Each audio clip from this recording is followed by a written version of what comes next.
माननीय मुख्यमंत्री देवेंद्रजी फडणवीस आलेले आपण सगळ्यांनी टीव्हीवर बघितलं असेल, तर ते आज आपल्या भेटीला आहेत. साहेबांना मी थोडे एका मिनिटामध्ये वृद्धाश्रमाची माहिती सांगतो. साहेब, हा वृद्धाश्रम गेल्या 20 वर्षापासून या ठिकाणी सुरू आहे. या ठिकाणच्या वृद्धाश्रमाचं वैशिष्ट्य असं आहे की या ठिकाणी सर्व वृद्ध माता पित्यांना मोफत या ठिकाणी सांभाळलं जातं. कुठल्याही प्रकारचं शुल्क आकारलं जात नाही. जे रस्त्यावर आहेत, ज्यांना कोणी नाही, अशाच लोकांना या ठिकाणी सांभाळण्याचं काम या ठिकाणी केलं जातं. गेल्या अनेक वर्षापासून या ठिकाणी सगळे वृद्ध या ठिकाणी 20 वर्षापासून हा वृद्ध सुरू आहे. साईबाबा संस्थांचं आपलं विश्वस्त मंडळ असताना साहेबांच्या माध्यमातून या ठिकाणी साहेबांची सगळी आपण कारवाई पूर्ण केली आणि साईबाबा संस्थांच्या माध्यमातून एक वेळचं जेवण, मेडिकल अशा या ठिकाणी फॅसिलिटी आपण त्यांना देत असतो. आपल्या कार्यकाळामध्ये, मागच्या कार्यकाळामध्ये या जागेचे सगळे येण्याचे काही पेपर या ठिकाणी पूर्ण झाले. अशा प्रकारचा हा वृद्धाश्रम आहे. लोकांच्या देणगीवर या ठिकाणी चालतो. साहेब, हा पूर्णपणे हा जो वृद्धाश्रम आहे हा फक्त साईबाबांच्या आशीर्वादाने चालतो असं सगळ्यांचं या ठिकाणी मत असतं आणि सगळ्यांचं म्हणणं असतं. रोजचे सकाळपासून संध्याकाळपर्यंतचे कार्यक्रम या ठिकाणी घेतले जातात. 138 जण साधारणतः साहेब या वृद्धाश्रमामध्ये आता आहे.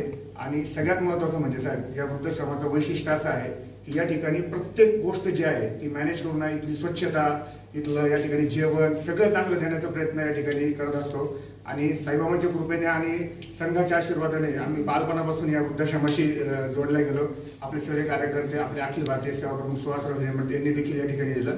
आणि सगळ्यात महत्त्वाचं तुम्हाला सांगायला मला आनंद वाटतो साहेब की छोटे मोठे आपले सगळे प्रचारकांचे सगळे या ठिकाणी आपण कार्यक्रम घेत असतो. दिवाळी फराळाचा कार्यक्रम प्रचारकांचा या ठिकाणी घेत असतो. संघाशी जोडून या ठिकाणी या वृद्धाश्रमाची चांगल्या प्रकारची हे झाले आहे. मागच्या वेळेस साहेब ते राम शिंदे साहेबांनी एक वृद्ध पाठवले होते, ती बातमी झाली होती आपण मुख्यमंत्री असताना, तर ते देखील याच वृद्धाश्रमात आपण त्यांना ठेवलं होतं. अशा प्रकारचा हा वृद्धाश्रम. त्याचप्रमाणे आपण मुख्यमंत्री असताना ती शांताबाईंना या ठिकाणी लावलेला. शांताबाई उभा राहा 2 मिनिटं.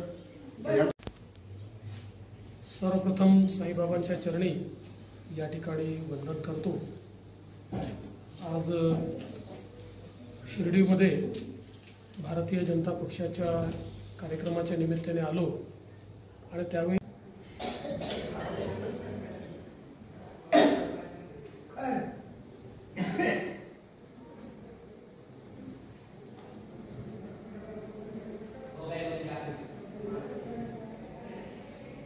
भेट द्यावी अशा प्रकारचं निमंत्रण मिळालं.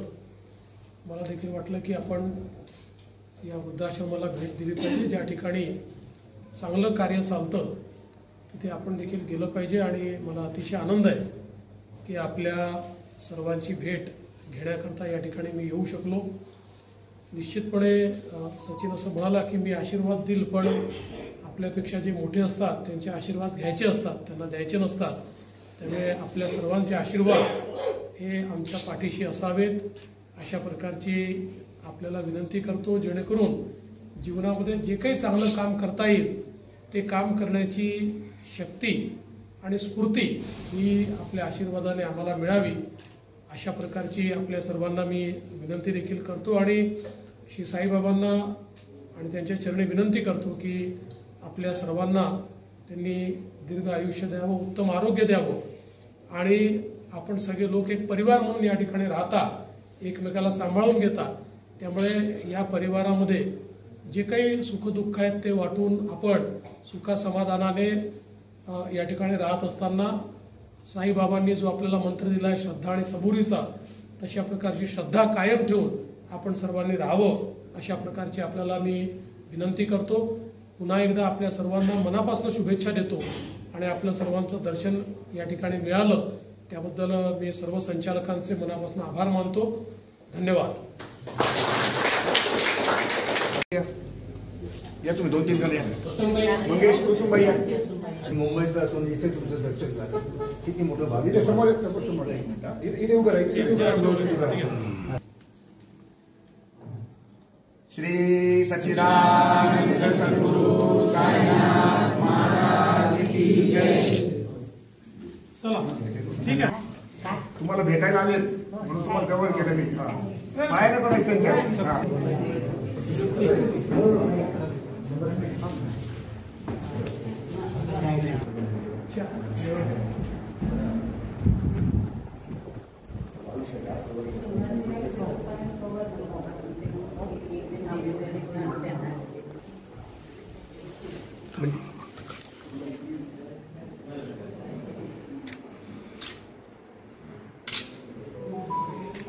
त्याच्यावर मी हे करून देतो. मी काढलं तर ते चिपकून जातं.